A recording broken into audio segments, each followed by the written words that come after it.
We have four. The argument that video games are cruel and evil and making our children evil and villainous. Good. Okay, so first argument then, please. Well, I looked at the more psychological side for these guys. Then the only real concrete evidence I could find on our side was the fact that video games do in fact increase a small level of violence for a short amount of time, only for about a minute or so. This is fact. The problem with that is most people just write that off, oh, you can't do anything in a minute. Well, there are cases that I have found where people have used that minute where they're mostly, let's say, running on instinct, where they just need to get the violent out. So I have a couple of cases here where like a 23-year-old man in America killed his 1-year-old son for interrupting his Call of Duty game. Absolute asshole. Then you got another one, a young girl from 12 years old, killing her friend because they were playing Slender Man. She just happened to be next to him. Absolutely terrified of it. She got angry because she couldn't get the last piece of paper, and well, she got pissed and killed her friend. Stabbed her friend 19 times. Playing any other topical games, like say Surgeon Simulator, that would not make you be able to be a surgeon properly. You might think you could be able to, but you wouldn't. Or playing FIFA, that would not make you a proper footballer. I was meant to focus more heavily on the harassment and the effect of the youth side of violent video games, and it's been shown that basically with the rise of violent video games and their popularity, it's also noticed that more bullying cases have also arisen alongside it, which then further goes into the harassment side. It has also been reported in a study that that 60% of middle school boys that played at least one mature-rated game hit or beat up someone, compared to the 39% of boys who did not play mature-rated games. It's also been realized that violent video games desensitize the younger audiences to violence, therefore making them think it's okay to find a solution with violence rather than try to go around it with non-violent solutions. Young children are more likely to confuse fantasy and reality, therefore it basically makes it more difficult for them to not make a non-violent decision when the easier violent decision is clearly right there and it's been shown to them in various mediums which they enjoy. The studies also shown that, which further out onto Richard's one actually, for some of the younger audiences it can take up to at least 4 minutes for them to return back to a normal state of mind after extreme frustration or generally playing violent video games. There's also some video games that they simulate reality, yes? Aircraft simulators, which are used in some cases to train pilots. It's easy enough to say that some violent video games do somewhat resemble real life and therefore can train it in that way as well, training people towards the more violent side of it. I'm gonna end off there. I researched into how it actually helps kids, and there are like kids with depression or anxiety.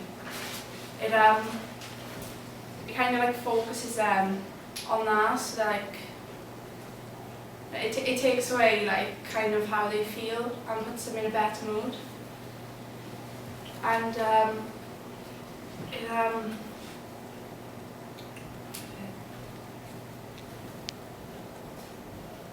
it's like kids that play video games don't like actually make them violent. Like some of them, yeah. But say the people with anger problems, it does make them violent, but they can't really help it. But it's like it doesn't make kids without anger problems basically violent. It's just like only for like a second, really. But it also improves their multitasking skills and their awareness of their surroundings. So So that's what I found. Alright, so what I've researched is there was a study found in 2009. They say that youth who play video games have lower belief in use of non-violent strategies to solve problems than players who didn't play violent video games. Also, violent video games cause players to associate pleasure and happiness with the ability to cause pain in others. And I can link to James's point when he said that it takes 4 minutes for the body to go to the normal state of mind after playing violent video games. It also takes up to 5 or 10 minutes for the heart rate and aggressive behavior to return to baseline.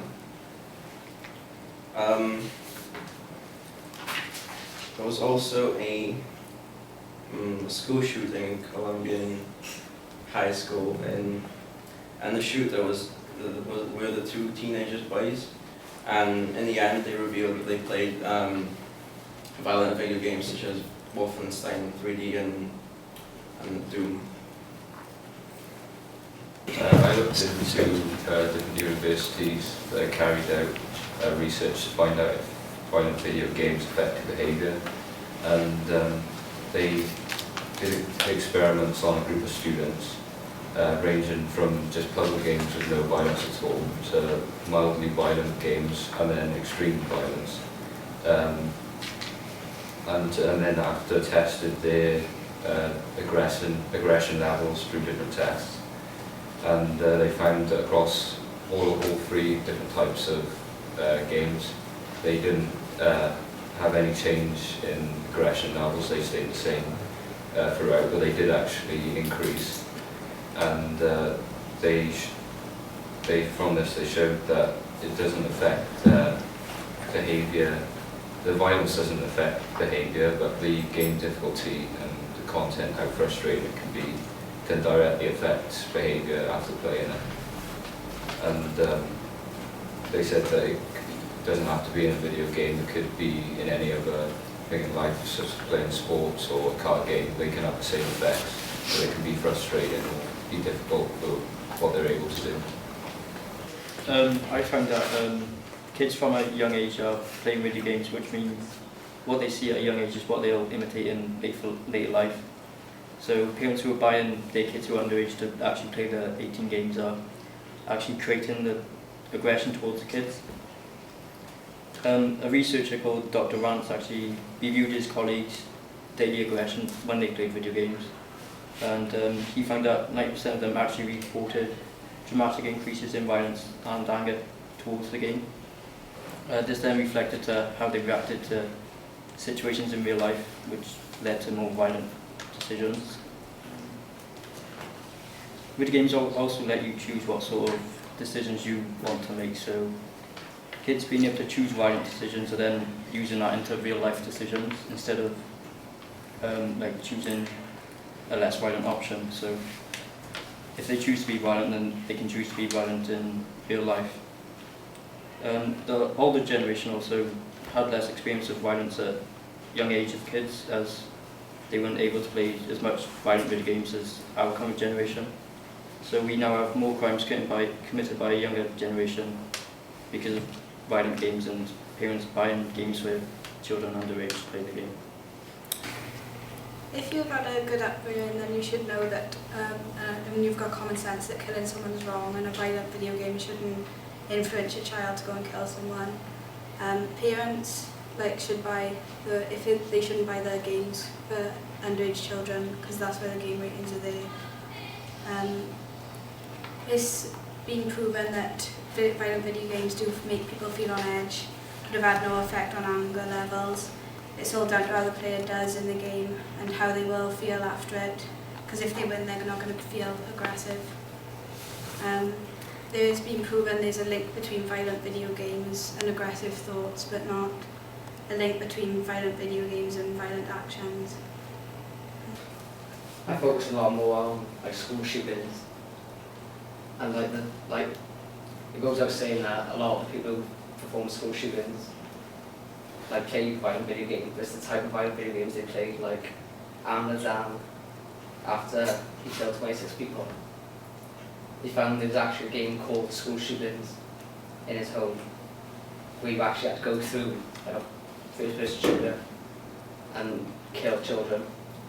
And in the Columbine incident, one of the boys actually created levels based around his school, and almost like fantasy until he eventually did it.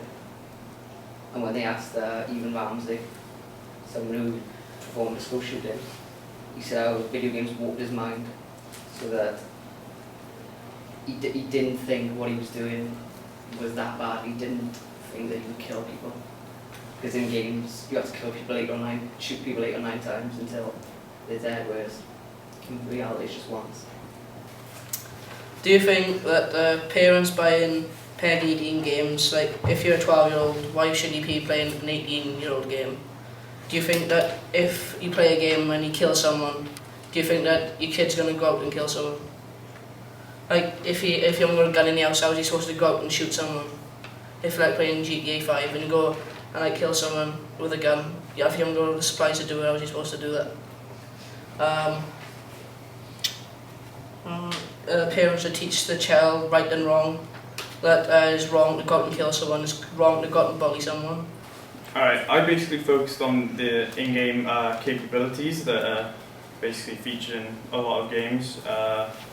There's several factors that could possibly lead to violence itself, like violence in-game itself, like fighting, shooting, killing, etc. Character influence, like role models, like if a game story is so good, they could look up to them as like a role model, particularly. Storylines.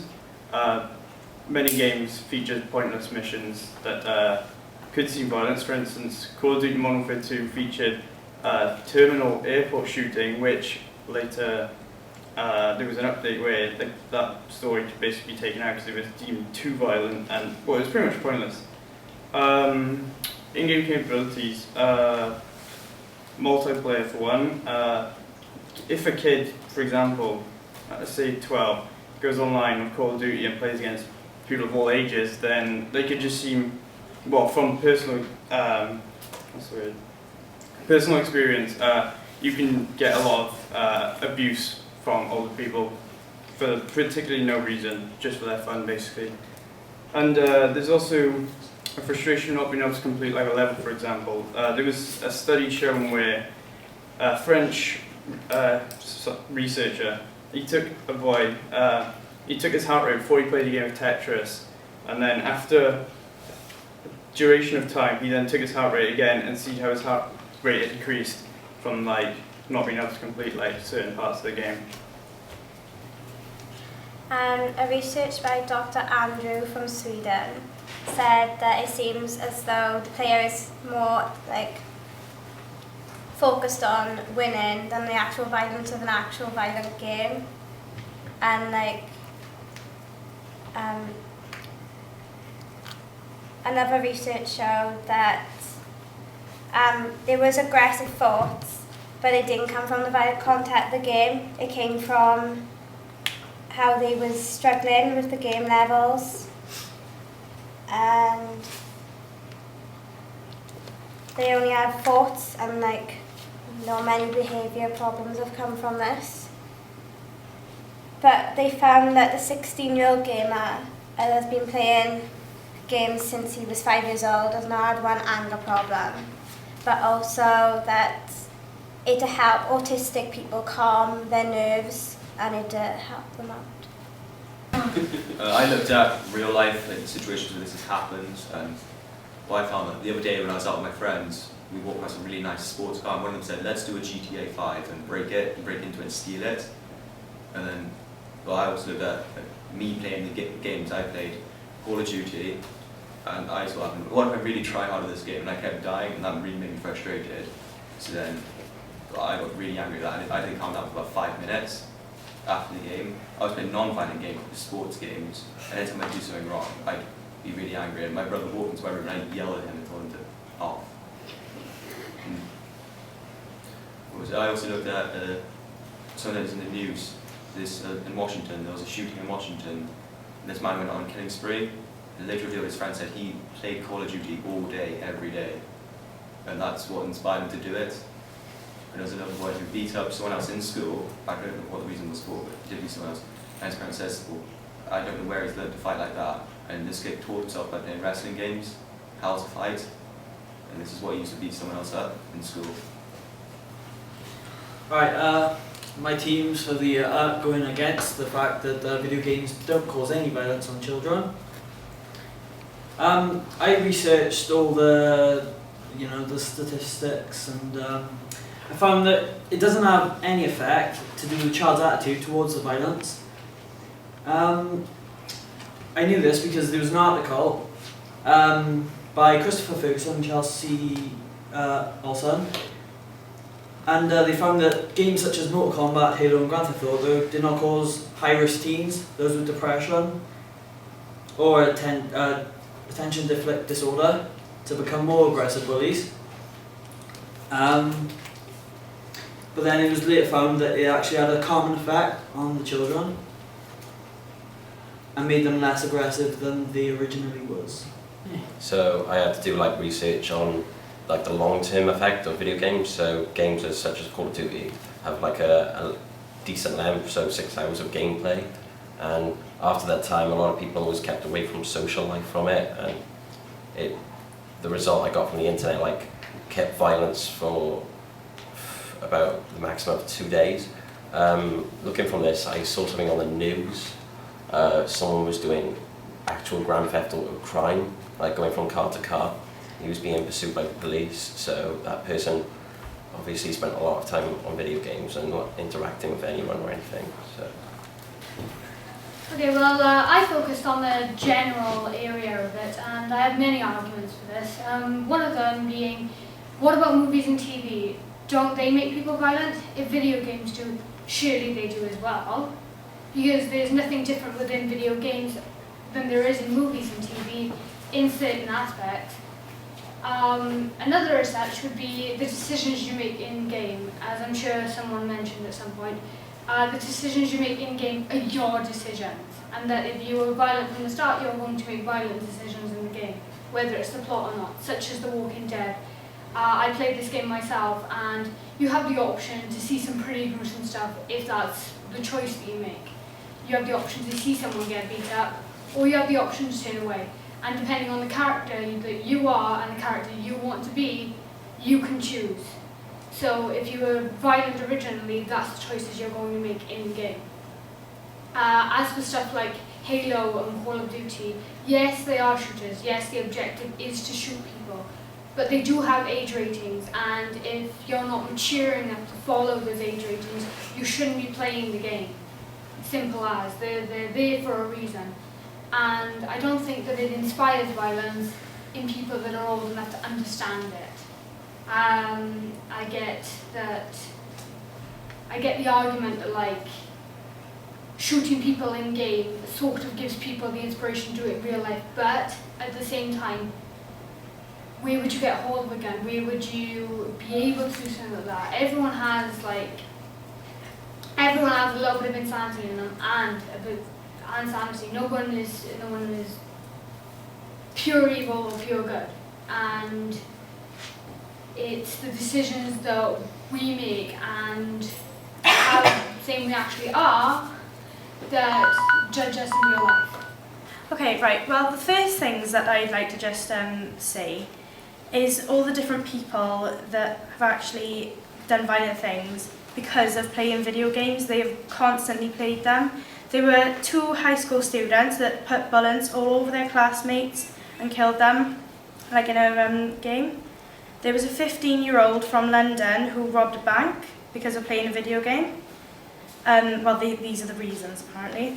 The Sandy Hook Elementary School shooting, a lot of people know about that, and the man who done it played video games a lot as well. Young children, by becoming addicted or playing these video games, constantly withdraw from society. They could become more shy and less aware of true reality. They live in the same fantasy video game-like land. By not interacting with other kids, they become less aware of what and who they are supposed to be like. and unconsciously, perceive things differently and falsely. They become less inclined to study on the focus of technology, which is constantly drawing the factor.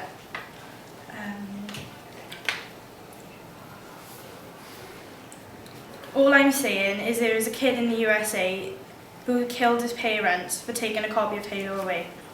My argument is that we've always had violent people, but we haven't always had violent video games. Like, we've had multiple serial killers throughout the years, and none of those people who play video games to be influenced by them.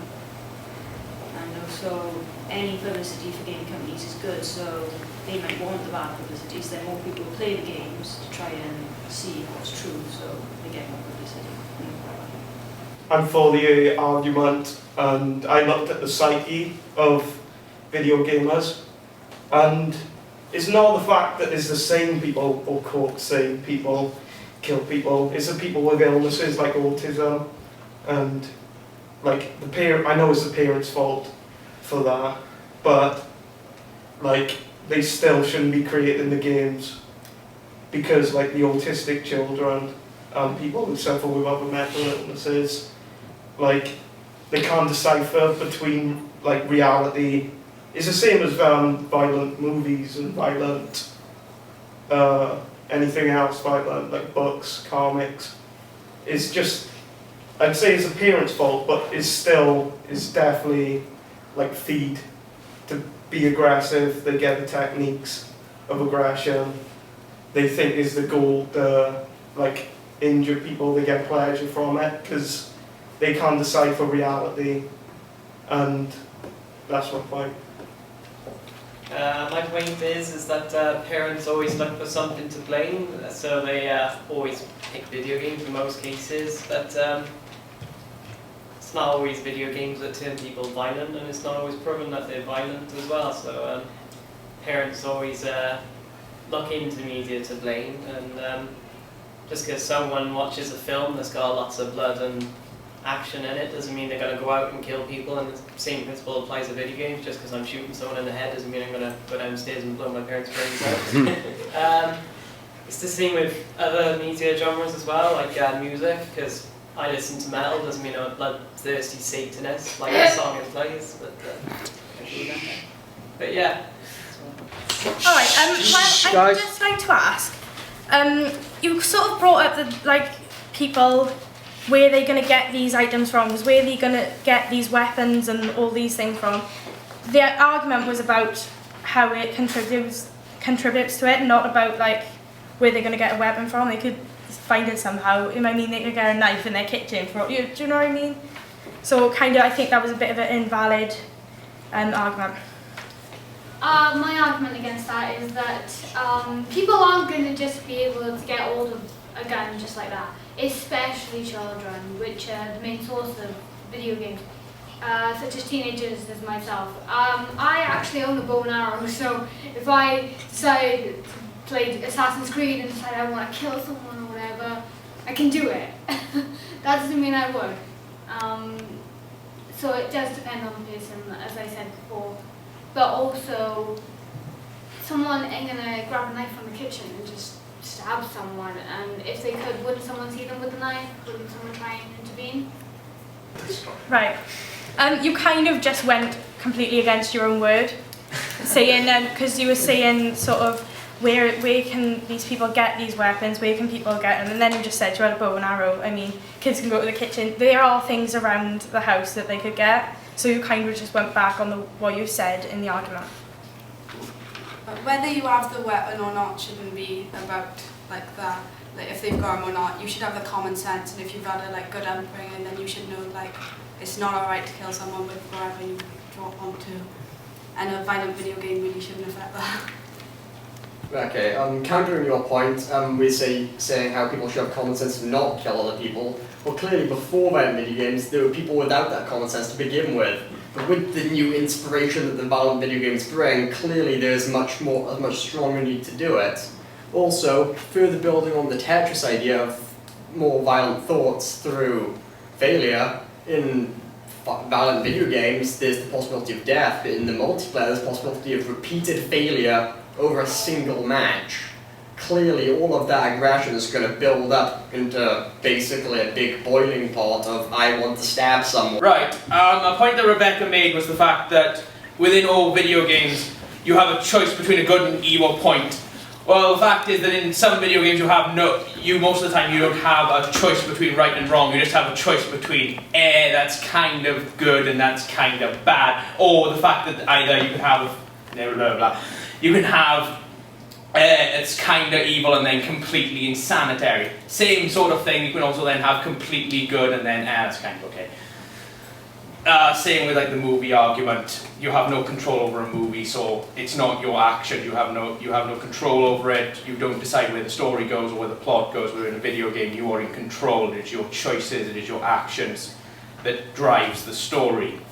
Where that is what making it's your conscious choice. And with those conscious choices, you slowly start to walk between reality and fiction, and eventually the lines get crossed, and you do eventually get people with, say, mental disorders that have no question between right and wrong. They don't know the difference, but they expect things like video games, a parent just buys it for them thinking, it's just a video game, it'll help them calm down and I don't have to deal with them for 5 minutes. Where someone who doesn't know the right from wrong can see that and go, oh, this is okay in the game, they're telling me to do it, so I guess that's okay. So I'll just go out and do that now. Or the fact where you could then have the counter-argument that you're probably going to make, where, if you know the right from wrong, you shouldn't do it. Well, most people don't. Some people had bad upbringing, some people had mental disorders, like I said, and they don't know. But what about them? Shouldn't there be certain precautions for them? Because there's not. There's no line for them. They just, oh well, that's a small majority. No, not going to happen. Probably not going to happen. I just won't deal with it. There should be lines, and the PEGI system isn't enough to protect them from what is happening. Saying video games cause violence and murders and stuff. But back years and years ago, before they were invented, obviously I don't think Jack the Ripper sat in his house playing an Xbox. It's like, it's just caused by him murdering people, and it had nothing to do with violent video games. As in, it's murders have been going on for years, and gangster stuff, like beating people up. It's not because of violent video games, because they were invented back then. I got 2 points to make. The first one is against Paige's one. She said that the companies like this publicity. That's not necessarily true, because in a real situation, the NFL, there's been really bad stuff in town, that their TV ratings have dropped and everything. And the second one is against Rebecca's one, where she's talking about piloting. So what if I've been dreaming about being a pilot since I was a kid, and I have this chance to become a pilot, but I try this pilot simulator, and I'm crap at it, and I die every time. What's that going to do to my confidence? So how am I going to feel about that? Oh, I can't be a pilot, I'm really bad at this. How's that going to make me feel? I'm going to be frustrated, I'm going to be angry. Like, what if someone's like, I'm going to probably turn around and have a lash at them. Acts of violence. I'm just bringing it down to pretense, putting it out there now for you all to see. Has there been violence caused by video games? Yes. Yes. So violence is caused by video games. That's all we are. Okay. You say violence from video games, but I thought the video games were based on real life stuff that happens in real life. All the time. It's mostly inspired by real life. I wouldn't say so. Yeah. Have you seen? Oh, besides more Every video game is an altered reality. No, say Call of Duty, GTA games. I'd just like to argue the point that we're not saying every act of violence was caused by video game. Since society began, there's always been violence. That's just common knowledge. But now that it's created, has increased the rates of violence from the youth. Where else would you learn to stab someone in the neck and go? It's video games, isn't it? You don't see that in movies even. And I was just gonna say, yeah, maybe martial arts. I was just gonna say though, like, just because there's been violent movies and violent video games, they're nothing the same. You engulf yourself in a video game. You play as a character, and That's why you like just get the idea, and that's all I'm going to say. There will be violence in the world. Yeah. No, that's not like a Good. video game.